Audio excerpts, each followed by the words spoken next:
This is Charter Local Edition. I'm Brad Pomerance in Signal Hill in the Long Beach area. We are joined by Zurich Lewis.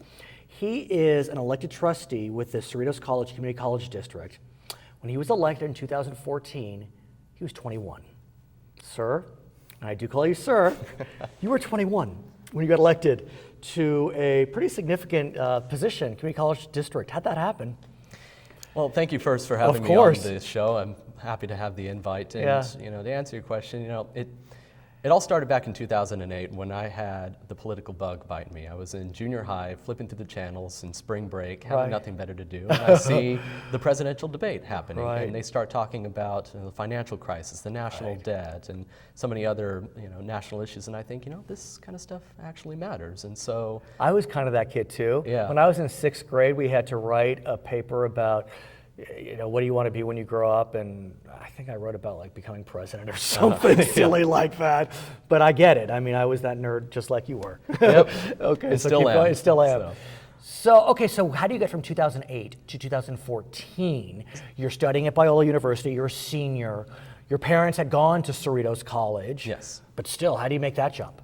Well, since 2008, I had gone little by little over the years from a national observance to local congressional, and then starting into the local city councils and helping out with some council campaigns in La Mirada. And so I had been on a city commission, elected or appointed at the age of 19. Nice. And about a year in, and I find out that La Mirada would have its opportunity to send a trustee to the college board for the first time in about 30 years. Yeah, let's explain. Many community college districts had been voting at large. Right. Now what we see is these districts are voting by district. Yes. And so how many seats are there now by district? 7 districts. 7. So you have 7 separate districts, and you said it, that you now have a, quote, La Mirada seat. Right, and La Mirada comprised about 85% of the district, and I started asking, who might be interested in running in case the incumbent retires, and most people were just ambivalent about it, and I thought, you know what, maybe I can bring a millennial perspective. Maybe you can.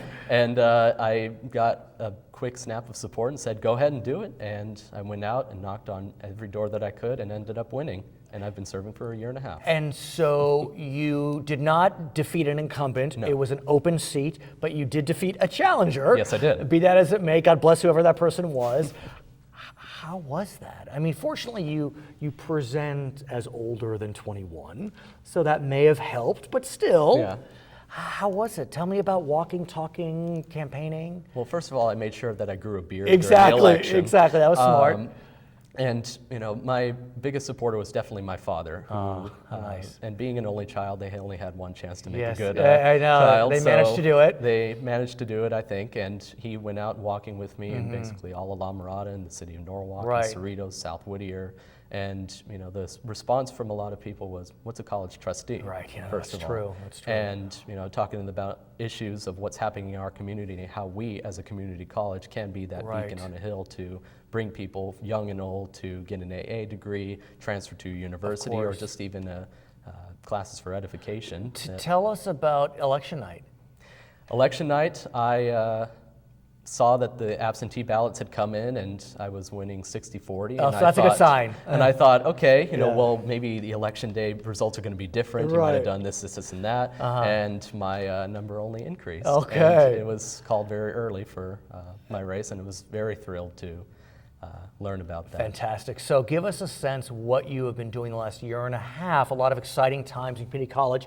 Obviously, there is more funding, so it's a nice time to be at a community college. Yeah, there is more funding now, but as it is with the general economic cycle, there will be some downturn, and it has been projected that we will be losing some enrollment over the next few years, and so we want to make sure that we're spending wisely the money that we do have, in case that we lose a large part of enrollment that won't be there for programs that we do initiate at this point. I want to talk about the way community colleges are now more forward thinking.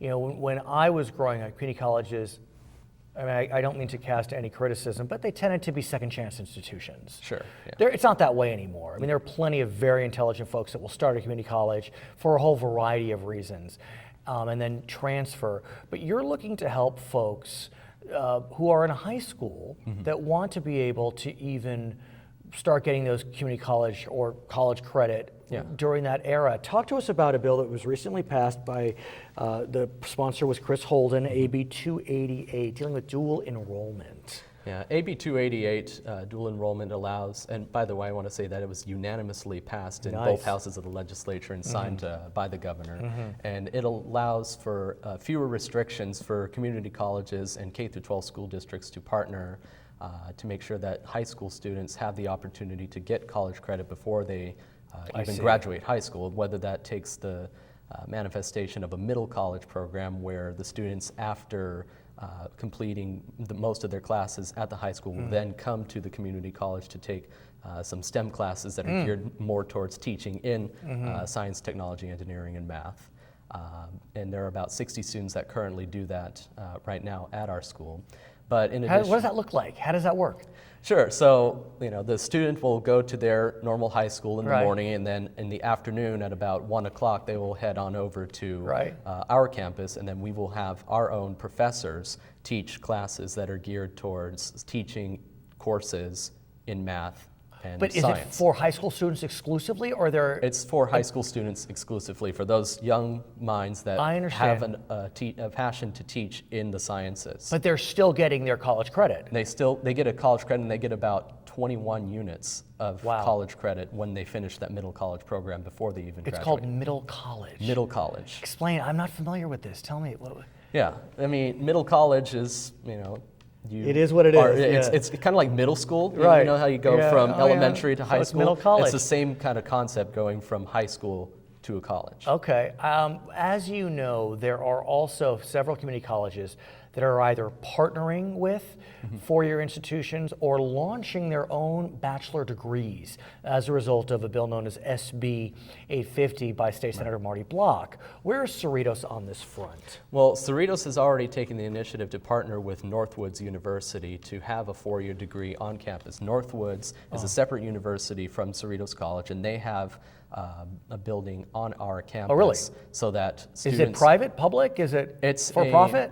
I don't remember exactly what it is, but it allows students to get into Cerritos College, take their general ed and some other classes, and then take classes at Northwood University, usually focusing around the automotive industry, so that they can then get a four-year degree and an AA at the same time in those 4 years. Which begs the question, Senator Marty Block's bill, SB 850, does allow institutions, community colleges, to offer four-year degrees. Currently, we have 15 that are part of the pilot program. Right.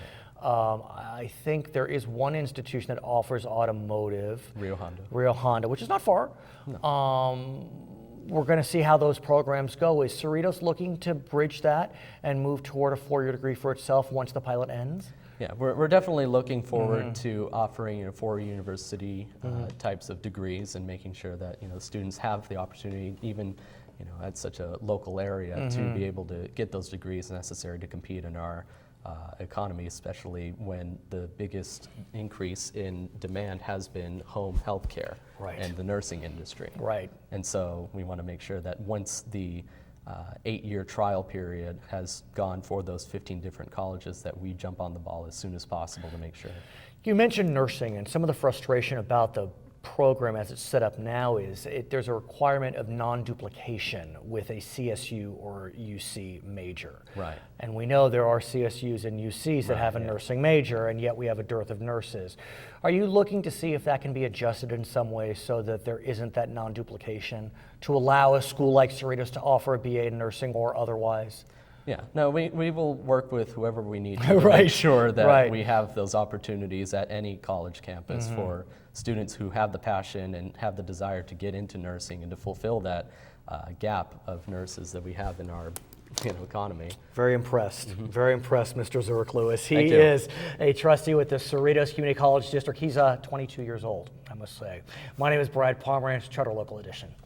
Good job, man. Thank you.